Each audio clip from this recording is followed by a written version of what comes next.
নমস্কার, এসপিইএন চ্যানেলে আপনাদের স্বাগত।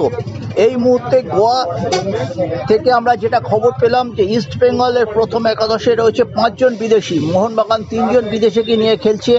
2 বিদেশি স্টপারের সঙ্গে আপ ফ্রন্টে সিঙ্গেল স্ট্রাইকার হিসেবে জিমি ম্যাকলারেন, কিন্তু 5 জন বিদেশিকে প্রথম একাদশে নামিয়ে দিয়েছেন কোচ।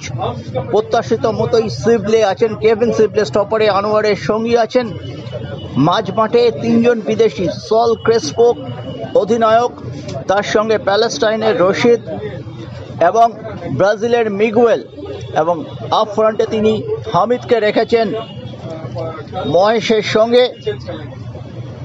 আমরা দেখতে পাচ্ছি সৌভিক চক্রবর্তী রিজার্ভ বেঞ্চে আছেন, বিষ্ণু আছেন, দেবজিৎ মজুমদার আছেন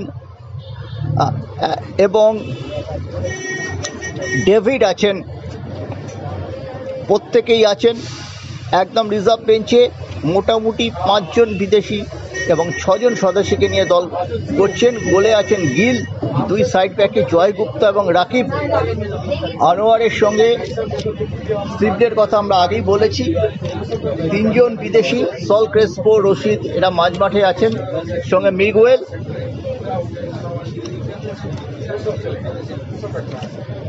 জনমনে ইস্ট বেঙ্গল একেবারে তারাও কিন্তু সেরা একাদশটায় নেমেছে। এই মুহূর্তে কোনো চমক কিন্তু নেই।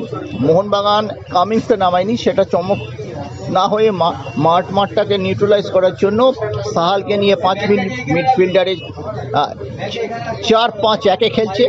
ইস্ট বেঙ্গল 4-4-2-এ খেলছে। এটাই ছিল